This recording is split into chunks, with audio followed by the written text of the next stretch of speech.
very exciting to have Phoenix of Spain with us. We purchased him in December 2018 off the back of an exciting 2-year-old campaign where he had won the Acomb Stakes at York, he'd second to Too Darn Hot in the Champagne Stakes, and then was second in the Group 1 Vertum Futurity. He was always on our radar. We fell in love with him when we saw him, and working with great owners and great agents, we managed to get a deal done. And very exciting for us when he won the Irish 2000 Guineas just on our doorstep at the Curragh. Exciting to have him back here, and it's been a year full of excitement and promises, and it's actually nice to have him here in his final home now, and looking forward to getting going in the covering season with him. He's a horse not like many others in the sense that he's a very relaxed horse, and for a full horse that's kind of rare. But his breeders, Nick Fitz, who prepped him as a yearling, and Charlie Hills, who's obviously had him in training, have all said the same, that he's a very relaxed horse, which has been testament when he's got here. He's walked in here as if he's been here all his life and has settled into routine very easily, which has made it very easy for us to get going with him, and will be hopefully easy to get his stallion career started. Been here a while now. He's just 23. I suppose this is his place really, in the sense he's made it his own, and he's made a lot of the things that we've been able to do here possible because of his success. He's a horse of a lifetime, I suppose. We always hope that you'll get a next one and a one like him, but it'll be very hard to top what Invincible Spirit's done. He's a horse that's going to live long in the memory and long in pedigrees and be an influence across the world for a long time. It's exciting that he's still doing it at the age of 23 with his first British Classic winner last year, so he's the horse that keeps on doing it. He's a good character. He's a nice placid horse in lots of ways, but he's a stallion, and he certainly knows he's the boss, and this is his kingdom, I suppose. So he certainly knows the Daff has been with him since day one, since he's arrived, and Daffer and Paul know him inside out, so he doesn't take any chances with them. But a few of the younger members of the team, he certainly knows what he can get away with along the way. He was another horse that was a great day for the farm when he won the Prince of Wales. His career's got off to a really good start. His first 2-year-olds ran this in 2019, so really successful year. He had lots of winners, a good few black type horses, and lots of horses that we're excited to see next year. So it's always nice to have a Royal Ascot winner. It just adds that bit of a premium, I suppose, and it's one day that you can never take away from, and it's the place we all want to win, I suppose. We want more people in, we want more people breeding horses, we want more fans. Some of these horses, the horses that people have grown up with, people have watched, and I suppose it's like your favourite footballers or something like that. They're the stars that you never quite can reach. So to be able to open our doors and show them off to the public and breeders alike is fantastic. It's brilliant showcase for the farm, but it's nice just for people to come and see their heroes, I suppose, in lots of ways. Everyone remembers the likes of Phoenix of Spain or Free Eagle winning them on their big days. So it's nice for them to come and see them in their new career, settling down a little bit heavier, a little bit stronger, but still be part of that, and see horses that, like Invincible Spirit, that are 100,000, that you can get up and go and meet them and see them in person.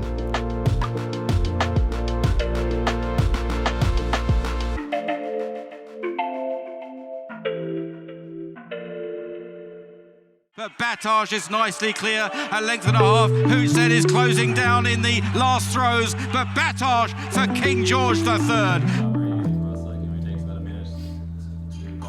Like obviously he's had Lethal Force, Mecca's Angel, who we bred ourselves here. Then obviously he goes on, he's had Harry Angel, Batash, Persuasive winning the QE2. That was a huge feat, like, you know, filly beating the older colts. Most of our horses we sell are generally 6 furlong, 6-7 milers, you know, that's what we're aiming to have, and touch wood, we've had a few good ones in the past. Very much a family-run operation. In Morristown here is where we keep the stallions and the mares. So I look after the stallions with the mares, and I do my best to get them all in foal. And then my brother David is in charge of the other farm, Yeomanstown, where we foal all the mares, so he foals them down. And then they come back to me, I look after them as foals, and then he takes them on as yearlings, and he's in charge of all the yearlings and the breeze ups and all the sales. My brother Guy has his own farm on the Curragh there, Grangemore. He's a very much integral part of the team. You know, we have my brother Peter in America, who has his own farm, Woods Edge, and who's been hugely successful over there, having sale-topping horses at Keeneland and selling many Group 1 winners over there. Gay is just in the middle there, making sure we're not doing anything too wrong. It's a real team effort, you know. My mum Annette, she's really the main part of the team, you know, making sure we all keep our cool at the sales and don't get too excited in the ring. We always agree on what mare would suit each stallion and what mare we're trying to buy for each stallion or buying the foals by, like. So in fairness, Gay, he's always put into our mindsets from a very early age of what we need to be buying and what is, you know, what you can sell. We try our best to buy as many fast mares as well as obviously the fast stallions, you know, because that's what we want. We're trying to breed sprinters, but we're not opposed, like when we're buying foals and stuff, to buying that Derby type. It's extremely thrilling having horses in these races, and like when you win it, it's just like it's like you own the actual racehorse on the day. Like it's I don't know, it's hard to describe it. It's such a thrill.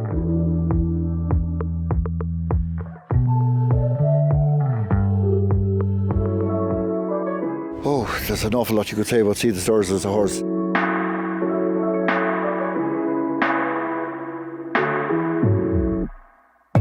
I was aware of him when he was in training. I saw him as an unraced 2-year-old with John Ox. I know he was showing a lot of ability from day one. He has a wonderful temperament, had a great constitution for racing, had a great appetite for the work that's involved. John Ox always said he always needed a lot of work, but he turned up at the races every day. And as a 3-year-old, you know, 6 Group 1s, to win the 6 of them, getting on a plane for 5 of those to travel and still perform as well as he did. I think it was a great testament to his constitution, his temperament. And since he came to us, again, the bar was set very high for him. He was great expectations, a brother to Galileo.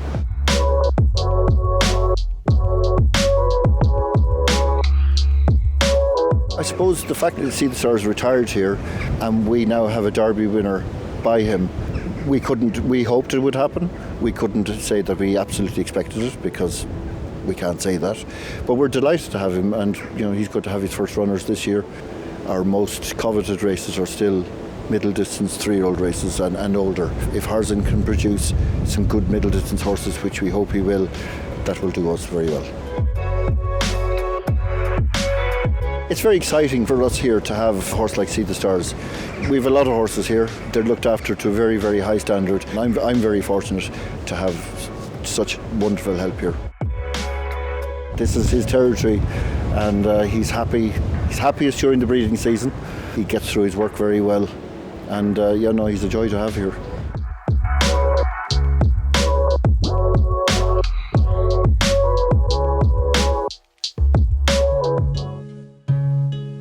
So we're here at Ballylinch Stud, and this is the Tetrarch Barn stable here behind me, where we have this year's ARC winner, Waldgeist, who's just retired here for 2020 stud duties. Waldgeist has just retired here. He's, as I said, he was the ARC winner last year. He beat a vintage field of horses, including Enable, Sotsas, Japan and Magical.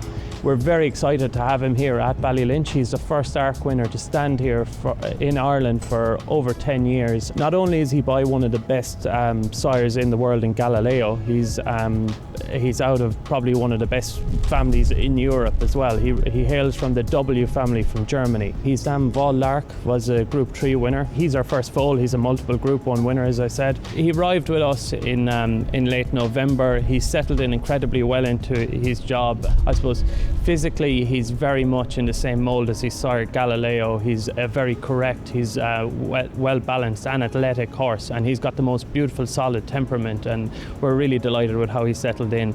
He's been down here at the very historic Tetrarch stable since he's arrived, and hopefully he can live up to some of the history of this barn as well and become a champion sire just like the Tetrarch. Waldgeist was trained by Andre Farb and raced in partnership between Amerland and Newsells Park. We have a long-standing relationship with Amerland in that we stood their dual classic winning horse Lope de Vega. He's had a breakthrough year this season. He had his first classic winner, and he's also broken into one of the top sires in Europe. Only Chamerdal, Galileo and Dubawi had more stakes winners this season than him in Europe. So we're hoping that Waldgeist can follow in his footsteps and become a leading sire in Europe in the coming years.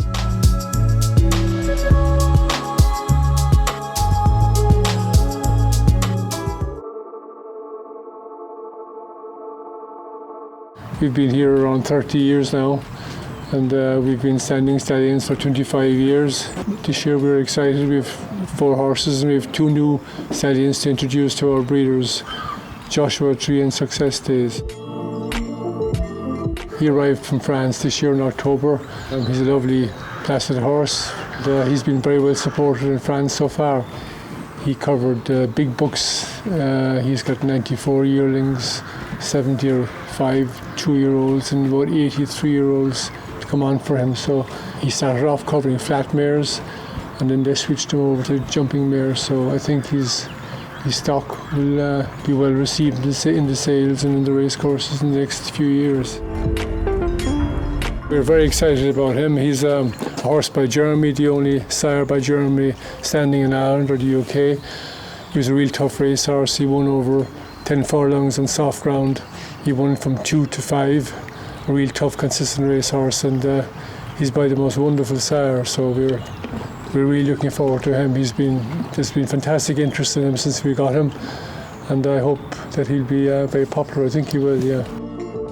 He's a real good-looking horse, yeah, good walking horse, good bone, stands 16-1 over a lot of ground, and he ticks, I think, a lot of the boxes. So we're really looking forward to him, and a lot of people who were so excited about Jeremy and never got to use him, they're speaking about taking a chance with this horse now. So hopefully he'll be very popular, and we're happy to have him.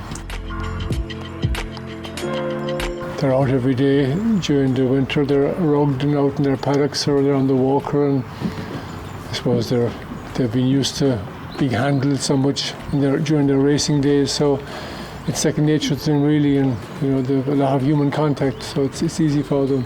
It's important that you have a horse that's commercial and that has an edge that the breeders want, as well as size. A good walking horse with size is hugely important. And lots of our mares have got smaller over the years, and lots of our stallions are around 16 hands, so we need a horse with size, which is a big factor.